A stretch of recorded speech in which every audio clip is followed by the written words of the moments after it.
Hello and welcome to my channel Inspiring Life Changes. My name is Colette and I'm here today to do a reading for the collective for the 11/11 portal that's happening tomorrow and the full moon in Taurus, which is taking place on the 12th, which is the following day. I'd just like to say a big thank you to everybody who has subscribed or liked my videos so far, and for anybody who's commented, thank you very much. I do try and reply, or I have replied hopefully. And also just to say that I will be putting out more videos. If you like this particular video, it's a general reading for the collective, so it's not going to resonate with everybody, but if you could like it, subscribe to the channel, share it with your friends, family, it really would help to grow my channel, because that's really what I'm trying to do at the moment, is to grow this channel.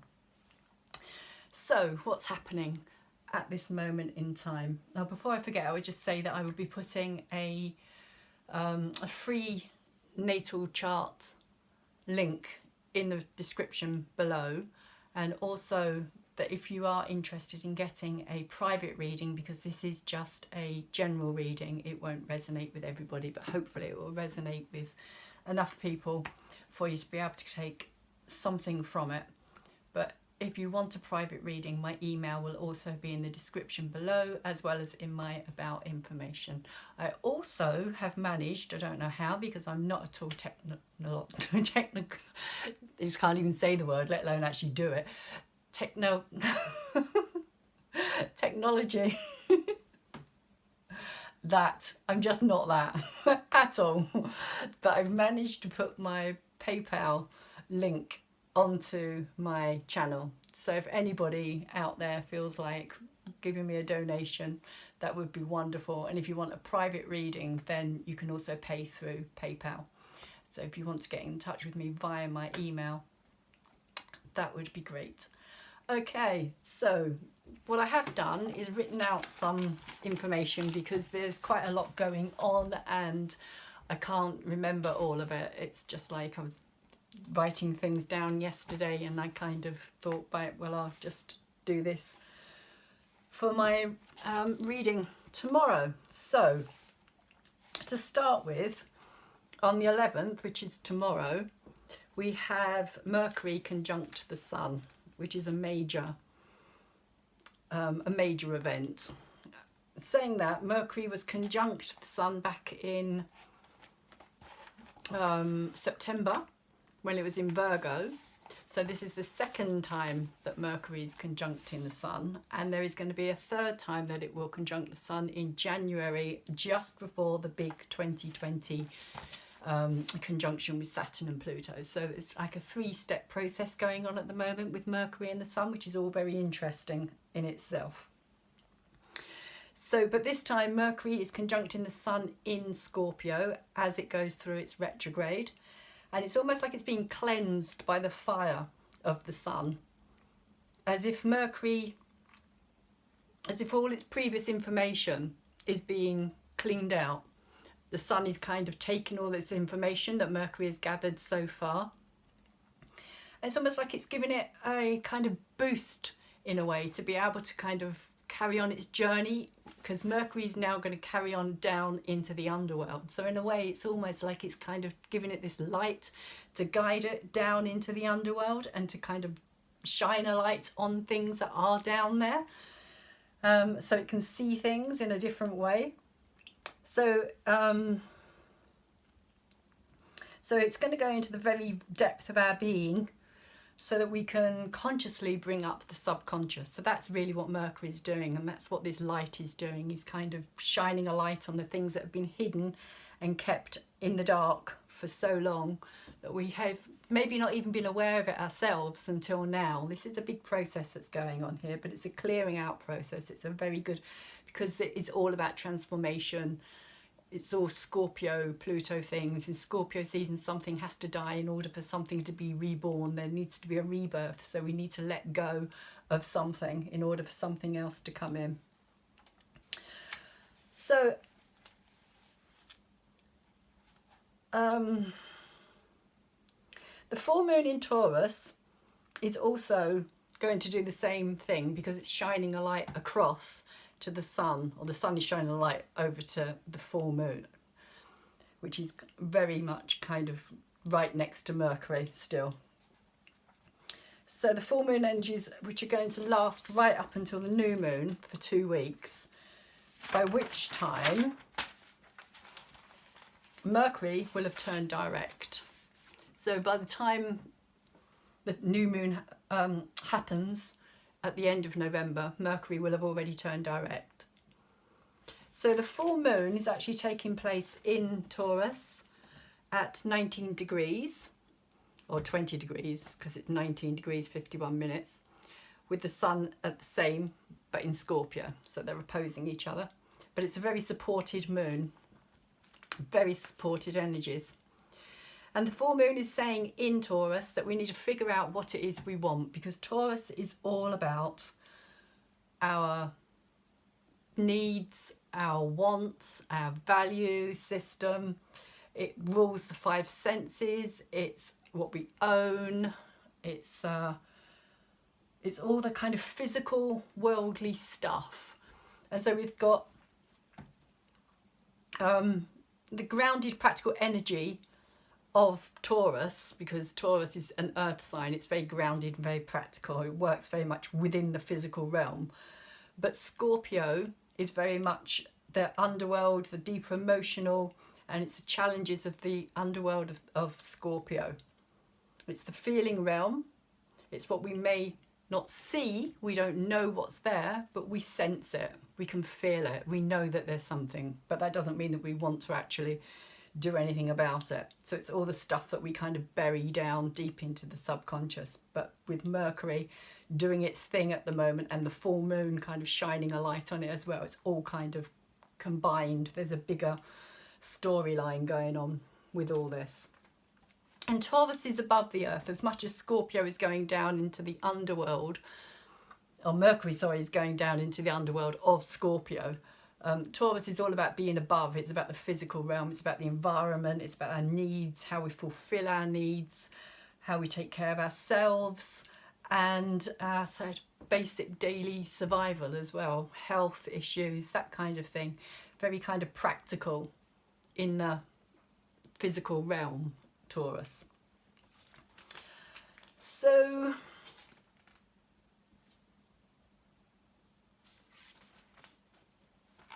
let me just check my notes here. What else have I got? During the full moon, the Earth's energies of Taurus will remind us we also need to be aware of our physical space and body. Because of Mercury delving down into Scorpio, we need to kind of pull back, because Mercury is all about the mind. It's all about the logic and the thinking. And so the Taurus, full moon is saying, look at the physical as well, because the emotional will affect your physical. So you can't ignore the connection between the two, which I think, again, is quite an interesting aspect that's happening between these two. We also need to take care of ourselves in the physical realm as well as the emotional, and balance the two up. The sun is the masculine and the moon is the feminine. The sun is in is the masculine, and it's in powerful Scorpio, intuitive Scorpio, which also rules sexuality as well. And the moon is in very feminine, loving, nurturing Taurus, which is all about sensuality. So it's also going to stir up a lot of desires and wants and needs and things that we feel aren't right anymore. And all that kind of emotional things will be heightened as we dive deeper down. And so as to not become too overwhelmed by that, we need to pull back into our physical body and kind of take the headspace back into the body itself, and so that we can feel where these things are coming from. And while this is happening, while the full moon is taking place, we've got Saturn and Pluto trining the full moon in Capricorn. So that's Capricorn, another earth sign, will be trining the full moon in Taurus, which are great energies. That's a great kind of a supportive role from Capricorn and Pluto, basically. But it's also kind of, if you think of it as the trine going over to Taurus, and then from Taurus it's going over to the over to the Sun, and hence to Mercury, because they're still conjunct. So it's kind of a kind of ongoing process that's happening there, which I think is just really fascinating. Which will also be, yeah, because of Mercury being about the head, as I kind of said earlier, you know, it's about what we think and what we really kind of bring into the awareness of our feelings into our body because of the full moon. So Saturn and Pluto are saying, you know, come back from all that emotional stuff in some way and bring it back into the physical realm so you can actually feel what's happening in the physical, rather than it all being up here and you just thinking your emotions. We need to stop thinking our emotions and actually feel our emotions. And that is something that sometimes can be very difficult, especially for people who are very logically kind of minded and like, you know, they don't understand that kind of deeper feeling realm. So all of this is happening for us to be able to release what we need to let go of, and it will probably bring up, you know, painful wounds from the past and things that have stopped us or blocked us, or, you know, things that haven't supported us. Pluto being the destroyer and the transformation is going to bring in that deep change that we're all looking for and needing on some level. And at the same time, Pluto and Saturn are going to be sextile, which is 60 degrees, to the Sun and Mercury. So there is this like connection between all these different planets going on. And that's about helping us to become masters of our own destiny, because Capricorn is about what we've mastered, what we've worked on, what we've worked towards, what we've learnt, particularly over these last 6 months of both Pluto and Saturn having been retrograde in Capricorn. It's what have we learned, what are the lessons that we've all been learning through those 6 months. Commitments, and now it's saying that, you know, it is possible to make long-term plans, whereas before we've all been kind of hanging in there just thinking what the hell's going on. You know, it's like there has been a long period of time where it seems as though nothing has moved forward, because it hasn't, because Saturn being retrograde doesn't allow things to move forward. So it's kind of been a time of being stuck in this same kind of energy for a long time, and just this kind of feeling that things are a bit like Groundhog's Day in a way, just going over the same motions over and over again. But now that Saturn and Pluto have both turned direct, it's kind of saying like, you know, now we can push forward with this. Now we can actually make things real in a physical way. We can bring our dreams into reality.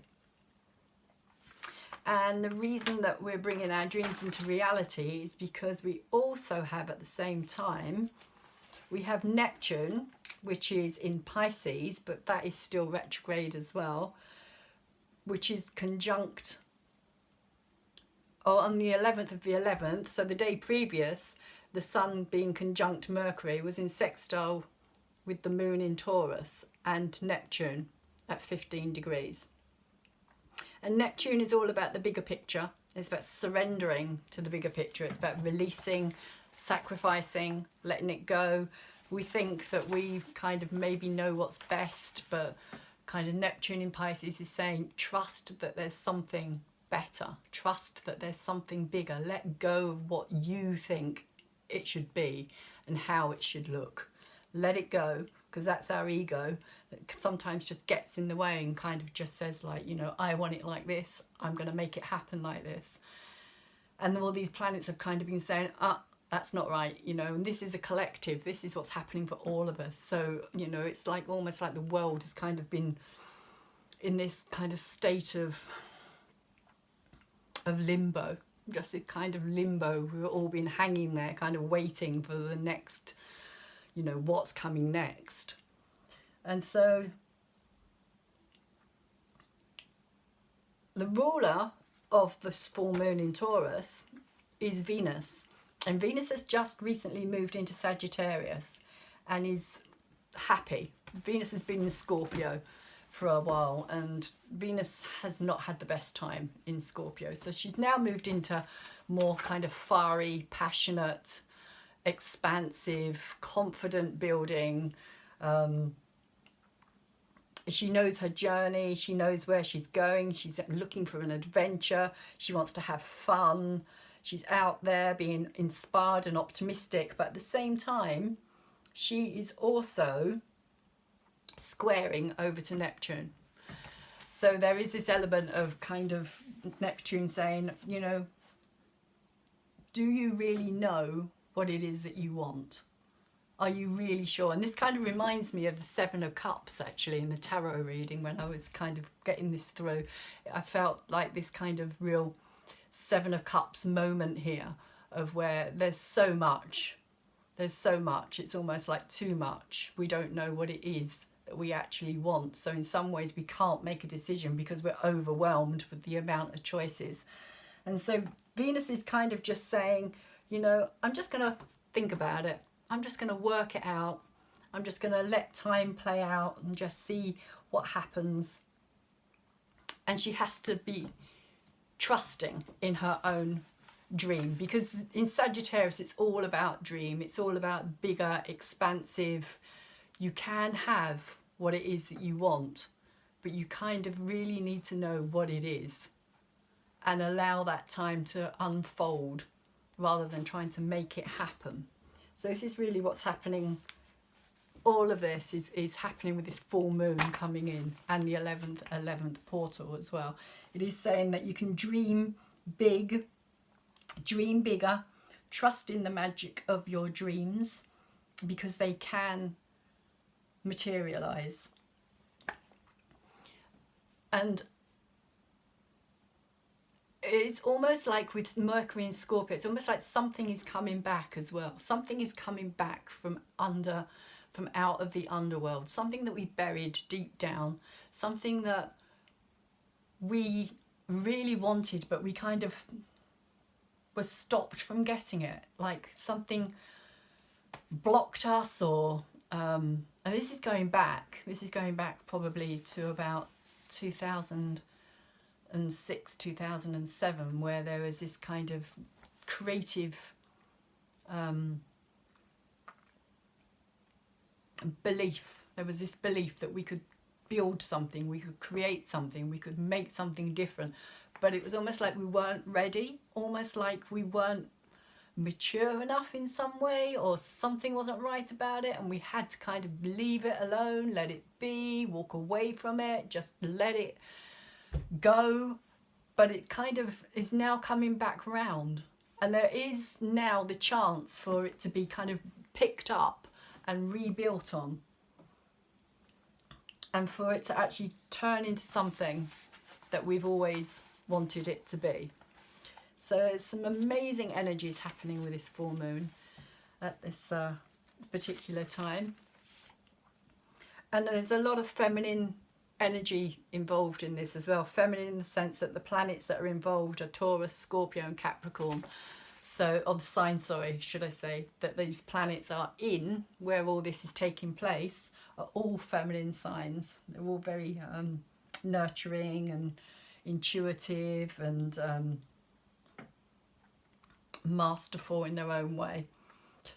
But there is one last thing that I would like to add to this, which is that out there in Aries there is the sister planet, asteroid, brown dwarf of Pluto, and this sister is called Eris, and she has been in Aries since 1922, and just about everybody on this planet today has Eris in Aries. It is a complete generational thing. And so Eris has very slowly been moving through each degree of Aries. So generations will all have Eris in the same place in Aries, if that makes any sense. Try saying that quickly.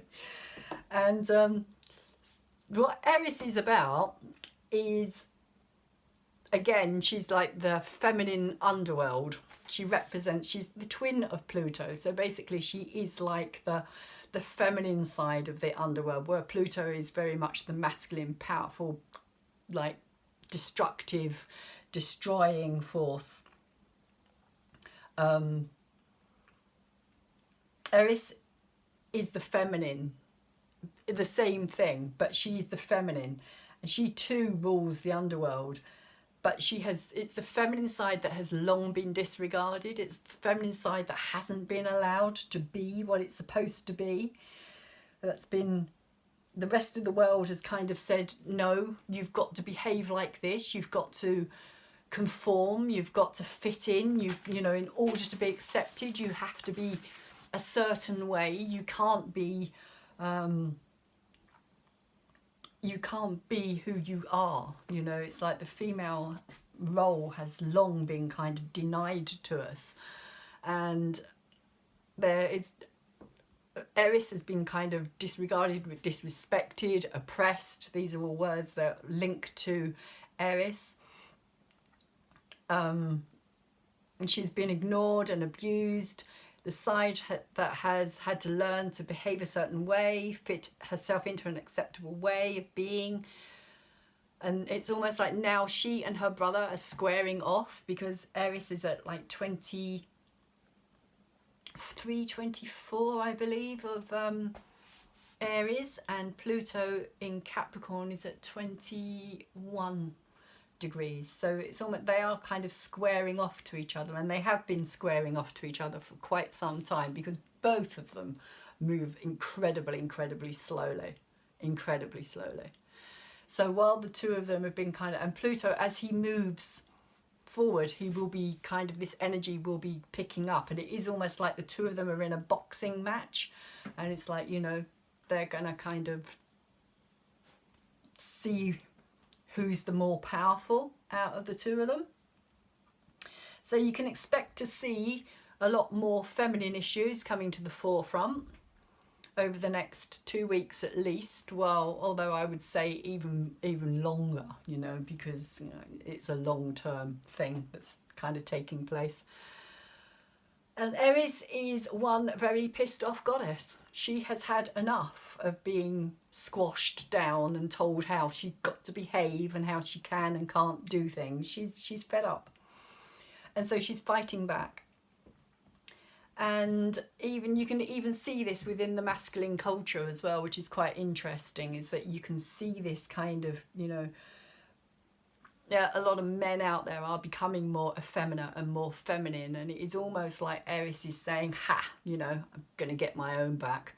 And this is how she's kind of doing it in my mind. This is the, you know, this is the energy that she's putting out there, is this kind of like, you know, even your masculine men aren't masculine anymore. You know, there's this kind of like effeminate, they're having to kind of come to terms with their feminine side, just as much as the female is having to come to terms with her masculine side. But the masculine side of the feminine is the side that has kind of been denied for so long.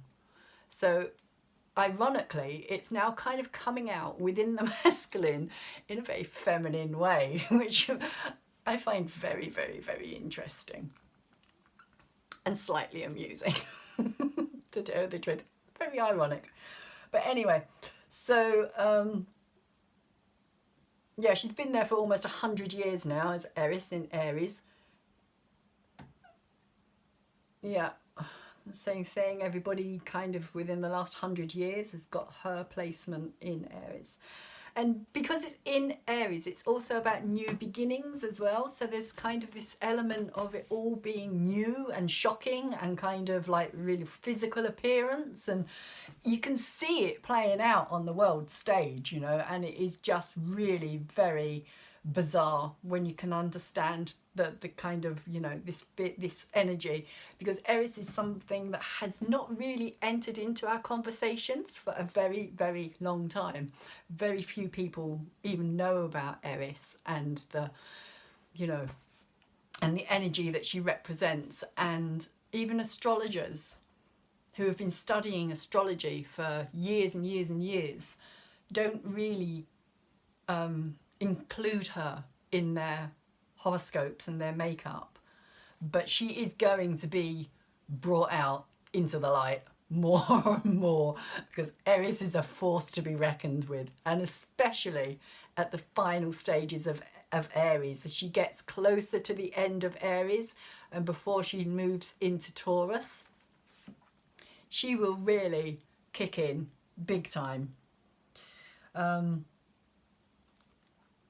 She is the female warrioress, basically. She is the warrioress who's not been allowed to be the warrioress, who's had to kind of, you know, play the role of dutiful wife and, you know, nurturing. And I'm not saying there's anything wrong with that. There is nothing wrong with that. But there is this side of, like, you know, where the female energy, and even today the female qualities of nurturing and kind of, you know, what it means to be a mother especially, has been very much kind of kept down and ignored, and just like, you know, it's just also matter of fact, it's just done, you know, it's not given its value or its kind of role in society that it should really have. But again, that's just my personal opinion. But I think Eris is going to show people quite strongly how she kind of believes the same thing. So anyway, I will try now and actually start to do my actual reading. I hope that information was of interest to you. Sorry about that, I just needed to move that over a wee bit. So the first card we have here in the heart of the matter is the Queen of Pentacles, and she is reversed. And the Queen of Pentacles to me is very much that kind of, this is the full moon in Taurus, if you like. This is the Taurus energy. You can even see the balls on the throne that she sits on. She's very kind of strong in herself, her personality. But because it's reversed, I would say that at the moment it's almost like an identity crisis in a way.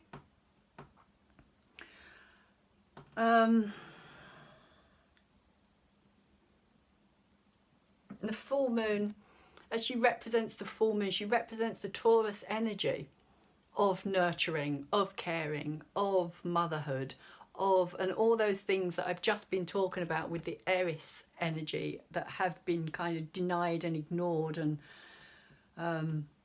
not given their place. And this may well have something to do with what's going on with the Mercury Scorpio as well, because there is an element of this. I think there is going to be an element of kind of, you know, as we dig down deeper into our past and our mothering and our, you know, there are wounds that are going to come up for all of us on some level.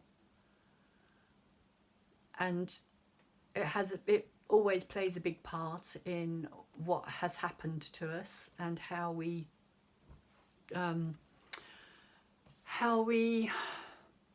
deal with certain situations in the rest of our life, really. So I think that there's going to be a lot of and this is the heart of the matter as well, collectively at the moment. I think there is going to be a lot of questions coming up for people around this whole wounded mother.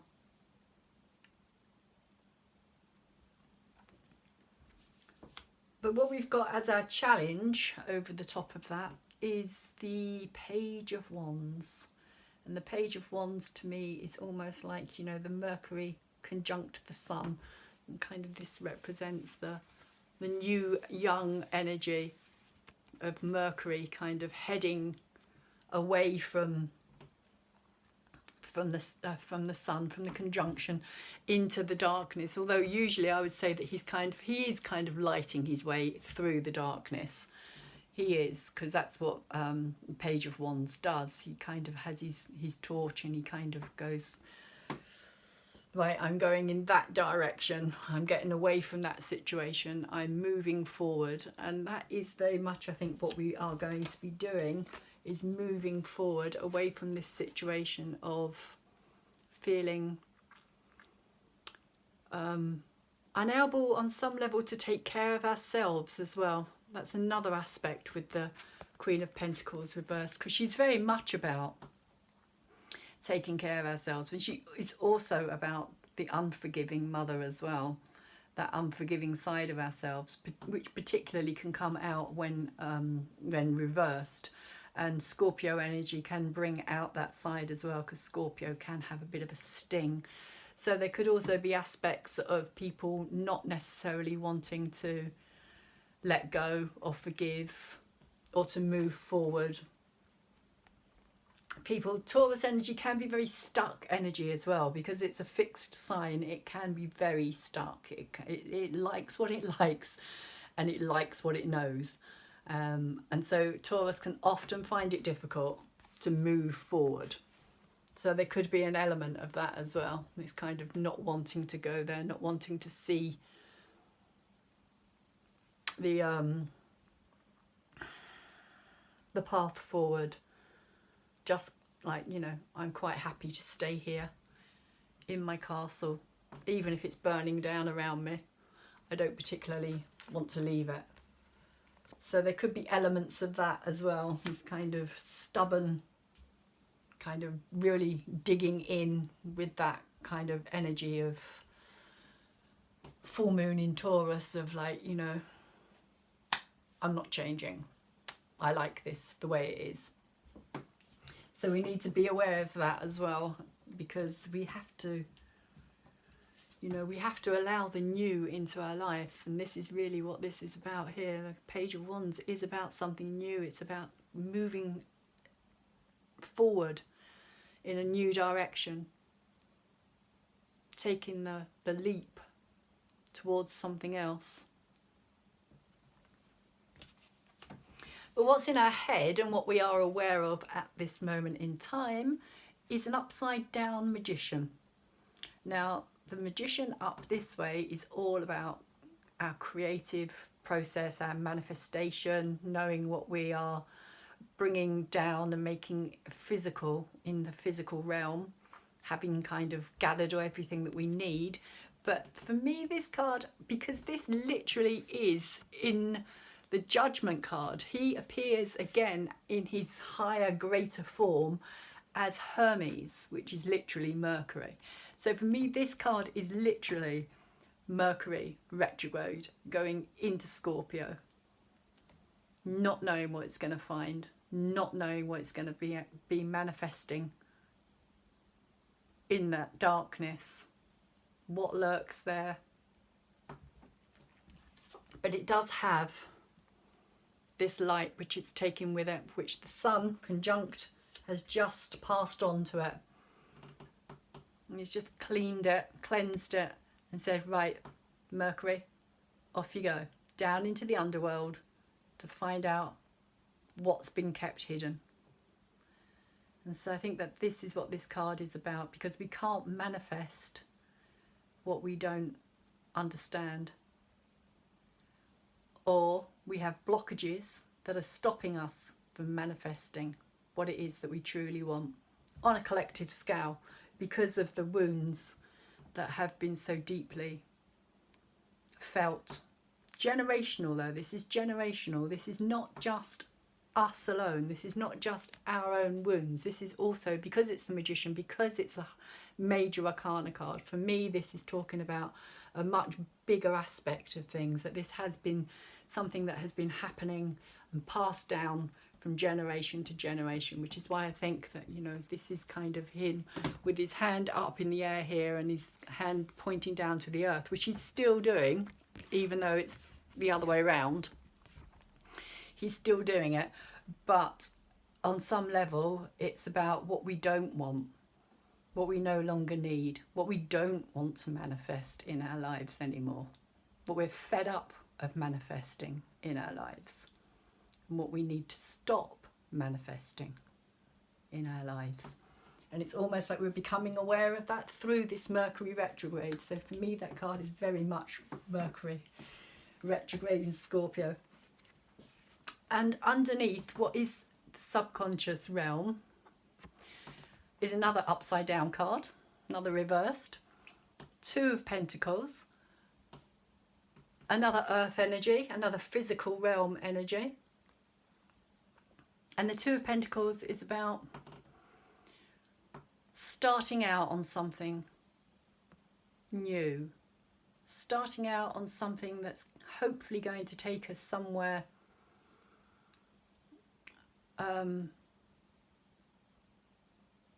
to an achievement, to something that we can achieve and master. But because it's upside down, it's also saying to me that there is this element of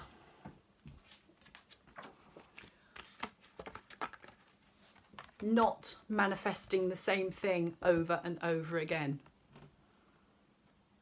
We don't want to keep manifesting the same thing. But that's what we do when we have blockages, when we have problems, when we're wounded. We come from the same energy over and over again, whether that's in our relationships, whether that's in our physical realm, our business life. It's like we kind of sabotage in many ways, self-sabotage, because of our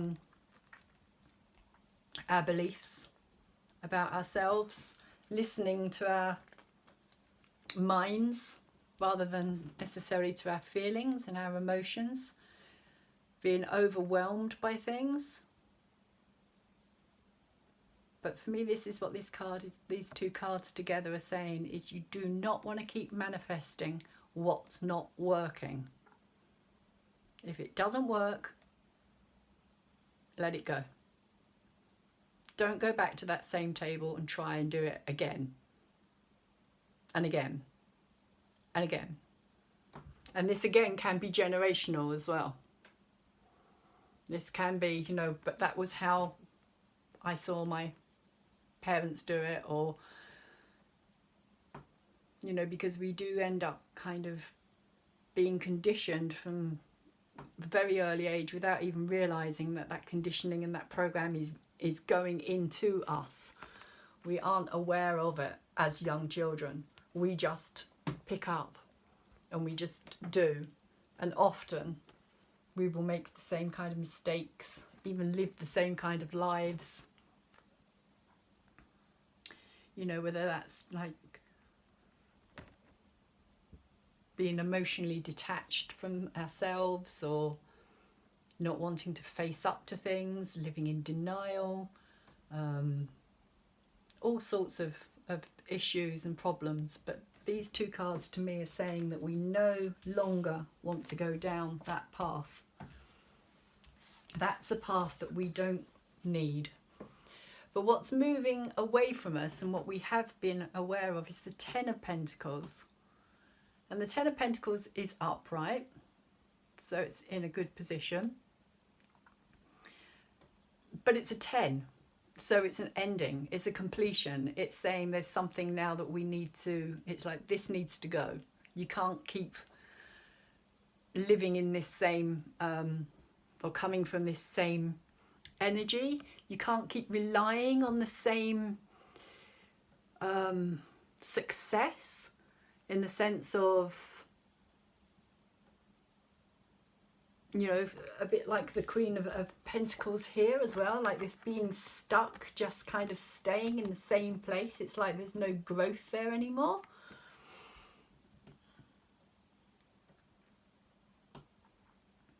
And with this here as well, let's just get this feeling of like, you know, it's a 10. The 10 is a completion. It's like you've completed that. Now you need to stop, let it go, and do something new, do something fresh. You know, we've got the Page of Wands here saying exactly the same thing. You know, it's time to kind of, you know, this is the challenge. This is the challenge. The collective challenge at the moment is to move on to something new. And, you know, collectively, I think, you know, the earth kind of needs to relook at, and individually as well, to re-look at, you know, where do we limit ourselves? Where do we limit ourselves by believing that that's it, that's the achievement, that's it, that's done, finished, now I can just stop. You know, I like to think of this also, like, you know, I think people have a habit of doing this when it comes to education as well, really. I tend to find that, you know, that people will go to school, they'll go to university or college and university, and then, you know, they come out with their degrees and they've achieved something, and they're like, you know, proud of what they've done, and so they should be, but then they just stop. They don't teach themselves anything else. They don't learn anything else. They're not open to anything else. They just go, right, well, I've got my degree. That proves that I know what I know, and I don't need to know anymore. And I think that's what this collectively is saying, is that we need to kind of move beyond that belief that we don't need to go any deeper into something. Although it's a good card, and it's saying, you know, that there has been achievement. We have all learnt lessons along the way. There is also this need to move past it, to let the Ten of Pentacles go in order for something else to come in. Because the Page of Pentacles is what comes up next, and the Page of Pentacles is in the position of what is coming in, and it is literally another new start. And 2 pages here: creativity, ideas, challenges, something new. And the Page of Pentacles here with these little seedlings is saying that there is so much more potential. There is so much more growth that could be had. There is so much more, you know. He values, and again, this is kind of a full moon in Taurus card as well, because Page of Pentacles is an earth sign, and so he values, he does value, he knows his needs and his wants, and he values what he has, but at the same time he also knows that if he stays in this energy, nothing's going to change. Nothing's going to change. He needs to plant more seeds. He needs to get out there and in some ways challenge himself as well. You know, challenge ourselves. Challenge ourselves to change. Challenge ourselves, sorry, my throat's gone a bit dry there. Challenge ourselves to be able to bring in the new, grow something fresh. And I think that's what this full moon in Taurus is about as well. It is about the physical. It is about something, regrowth. Taurus is a very environmental energy as well. It's about our environment in the sense of, you know, our living environments around us, and Taurus likes what it likes the best. And that's what this card is saying here, is that we could have more than what we have collectively.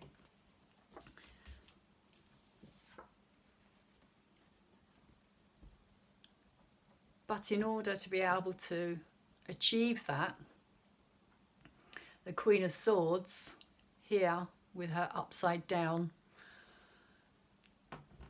pitcher of water, which once again she's throwing onto very barren soil, is saying, this to me again is Mercury, the mind, the thinking, the very logical. But she's not being able to be very logical at the moment because she's in Scorpio. So she's having to delve into her emotions even though she doesn't want to. And there could be a lot of feelings of, I don't want to be here, I don't want to feel this, I don't want to acknowledge this, I don't like this. Because our wounds and our pain and our past isn't always something that we want to deal with, want to acknowledge, want to even, you know, open that door and look at it. If it was up this way, I would say that the Queen of Swords is giving us the ability to cut through things, because that's what the Queen of Swords does. She's very logical. She kind of sees things straight to the point, no messing about, just that's how it is, which can be very, you know, very precise, very accurate, very spot on, very, like, you know, no messing. She can be an energy, because she's a swords energy, she's an air energy. She relates to the air signs Libra, Aquarius and Gemini, and very much of the mental realm, very much of the thinking mind. But upside down, it's almost like there's a kind of fogginess here, almost like this kind of, she can't think clearly,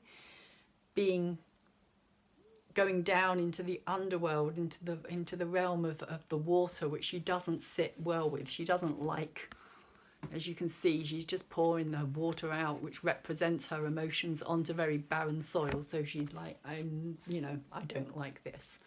I don't like dealing with my emotions.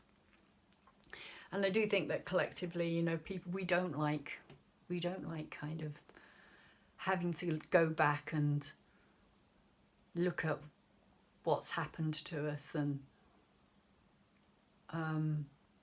become aware of mistakes that we've made in the past. But that's really what this card is saying here, is there is this kind of need to acknowledge our emotions, even though she doesn't want to. She really does not want to. And when I say she, I'm not, it's just the energy. This can be masculine and feminine. It is literally just the energy of the cards rather than the actual man or woman. So what we have next, and this is in the area of how other people view us. So once again, because it's collective, I'm going to read this as a kind of everybody seeing it within everybody else and maybe not recognizing it within themselves. The upside down Fool is saying, I don't want to take that leap. Again, it's, you know, very similar to this Queen of Pentacles energy here of like, you know, I'm stuck. I want to stay here. I don't want to go any further down that road. I don't want to look. I don't want to see. I don't want to acknowledge. I don't want to trust. I don't want to do anything that's going to upset my safety and my security. And that's kind of what this cave is here. It's the safety and the security. It's the kind of womb, if you like, of where we retreat to. Could also be seen as being the underworld as well, in the sense of, you know, where we hide ourselves away. The subconscious, the cave to me always represents the subconscious, the kind of deeper realm. But in this card, this Fool does not want to trust. Doesn't want to trust what he can't see, which is what is really happening here with the Magician reversed and the kind of, you know, Mercury retrograde going down into the realms of Scorpio.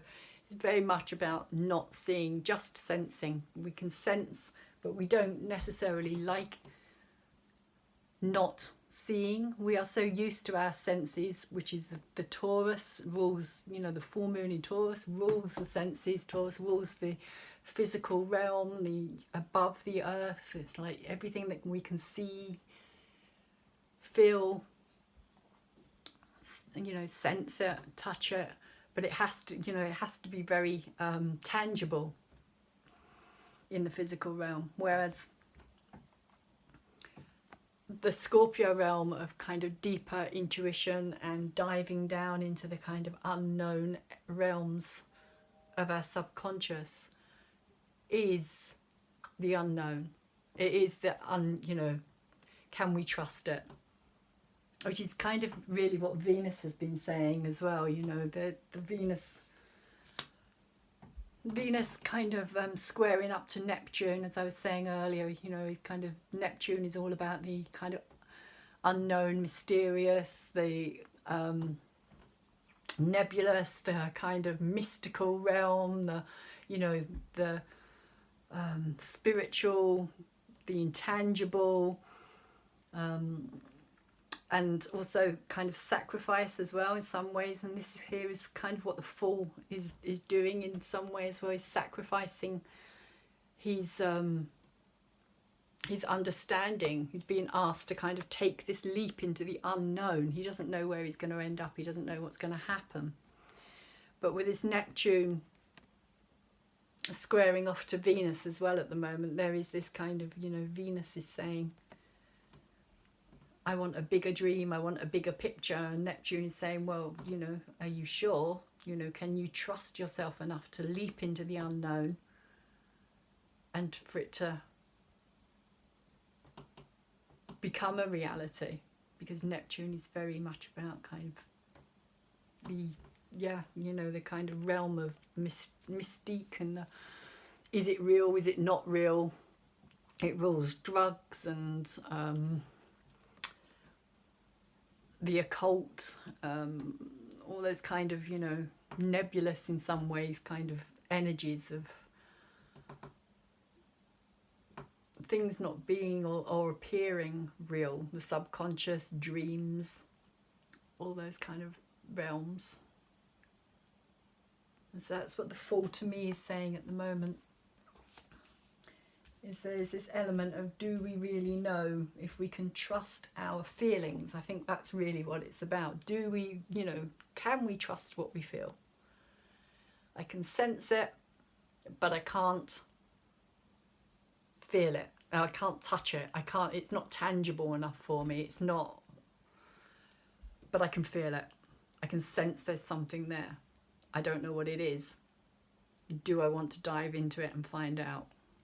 Which again, with the Queen here as well, you know, it's very similar energy. Do I want to dive into that and find out? The Queen of Swords definitely does not want to do that. The Fool, had he been up this way, trusting his instincts, I would have said yes.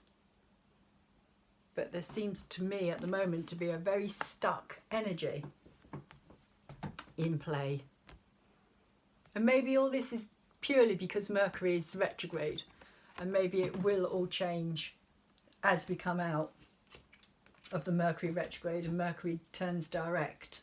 But at the moment it's all a very kind of, yeah, stuck kind of feeling,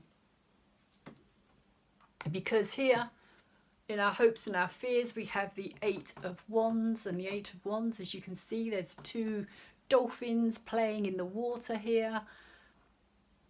The boat is speeding along happily. There's all these torches lighting its way. Everything's going great. They're on their way back from the adventure and the challenge, and the they've got the prize. They know where they're going. Everything's steaming along happily. This can also be to do with communication, but on a larger scale, I always think of it as like, you know, the boat is just kind of, you know, things are good. Things are good. The boat represents life, and life is just kind of riding the waves. Everything is going the way you want it to. And the dolphins are a representation of joy, happiness, things kind of being playful and happy, and but upside down, in the hopes and the fears, it's saying that there's this energy again of being stuck, of things kind of like not flowing the way we want them to flow, things not going the way we want them to go. The boat is kind of stuck. We're not feeling as though life's an easy ride. And again, because it's a hope and a fear, it's not an actual reality, but our hopes and our fears can become our reality. And so it is this kind of feeling or thinking or this process. Because it's water, I'd say there's a lot of emotion here as well, even though there is this creative energy here with it being wands. It's almost like, you know, they're reversed. It is this kind of feeling of,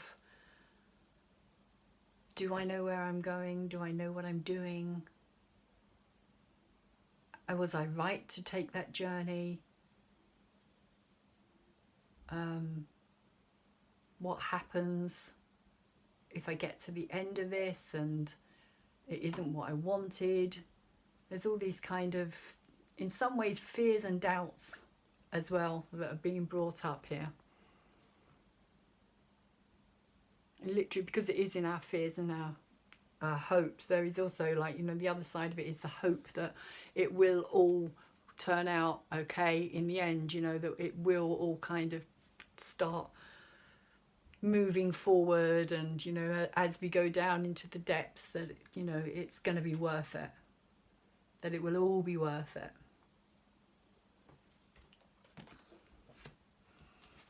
And the Eight of Pentacles is the card that we end on here. And this, to me, is saying that after all of this kind of depth of diving down into our emotions and our feelings, we will find ourselves in a place of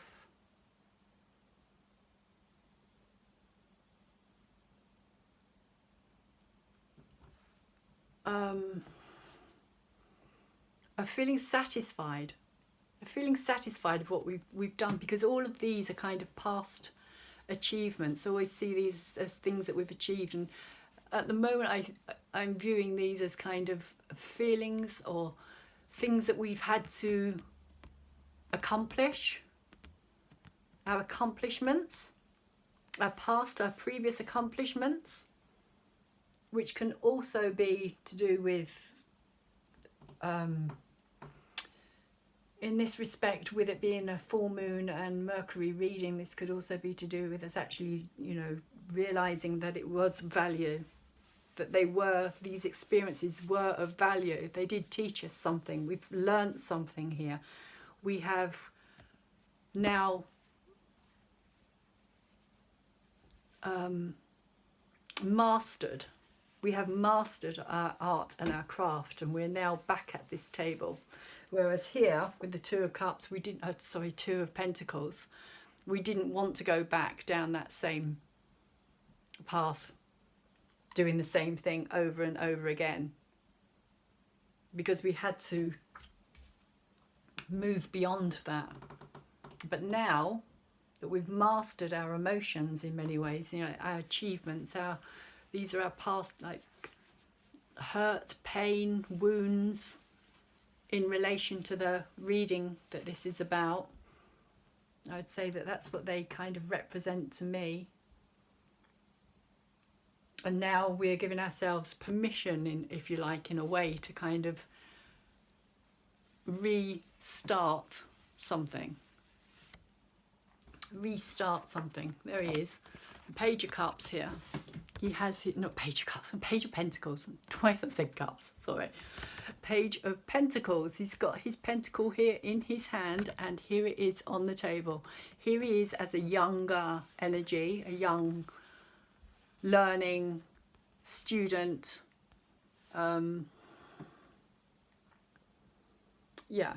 Apprentice, if you like. And here he is, having mastered what it was that he needed to learn in order to be able to be proud of his achievements and to see that these have not been a waste of time. So that's what I have for you in this 11/11 portal and full moon in Taurus reading, Mercury retrograde all at the same time. I did pull one last card, which is a Crystal Deva card, because I think it's quite important for us to get some help from the crystals at this particular time. I asked which crystal would be best for us, and the card I got is Lepidolite. And it's all about tranquility, which I think is perfect for what we're going to be going through. And I will just read it to you. It's, again, interestingly enough, it's another crown chakra, purple, lavender, violet, lilac. It's of the higher energies, and that's the second time that I've pulled a crown chakra card, I believe. Second, maybe even third time. So I will read it from the book because I don't know an awful lot about this crystal. But tranquility, it says, is a heavenly state where worry is a non-concept. In this peaceful environment, you are able to see beyond and avoid the everyday emotional traps that are laid so carefully for you everywhere. You make decisions from a new place of security and knowing. Where do you find tranquility in your world? Can you picture a special place where you are overcome with a peaceful feeling? Tranquility requires a quiet space in which to take form. It is not a condition that appears full-grown and complete. It builds on itself. And that's kind of what this card is saying here as well, that it doesn't come complete. The Page of Pentacles as well. You know, we have to build on it. We have to nurture it and let it grow. And tranquility is what we're kind of aiming for in some ways as well. An emotional, tranquil kind of understanding of ourselves, a kind of resonance within ourselves of acceptance of who we are and what we stand for and how we feel about things. And so through relaxation, meditation, or any quiet time, you can create an entranceway into the self that will permit tranquility to enter. Through a corridor of lavender light, the essence of tranquility can be drawn into the body for soothing and healing. Tranquility radiates downward and outward from the crown chakra. The connection between the ultimate peace of the universe and its physical container, your body, your vessel, can absorb as much tranquility as there is psychic space available. Which I think is very interesting because the full moon in Taurus is very much about the physical.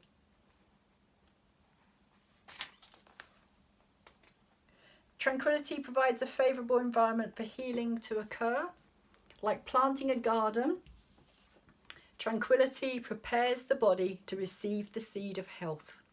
It also maintains optimal conditions for that seed to grow and heal the entire self. Tranquility creates a body state where tumours and ulcers do not grow, where hearts pump without strain, where minds are free of demons. And which is what the Mercury Scorpio is pretty much all about. It's about clearing out those demons that have been there for a long time, can be generational, like I said, things that we no longer need, that we need to clear out and release. And so I hope that this reading has been of some help to you. I will, like I say, be putting my email in the description box below. It's also in the About section as well. Thank you very much for listening. My PayPal, as I said earlier, is also up, so if anybody feels like giving me a donation, that would be wonderful to keep this channel going. And I hope that you all have a great 11/11 portal and full moon in Taurus. Many blessings and thanks for listening. Take care.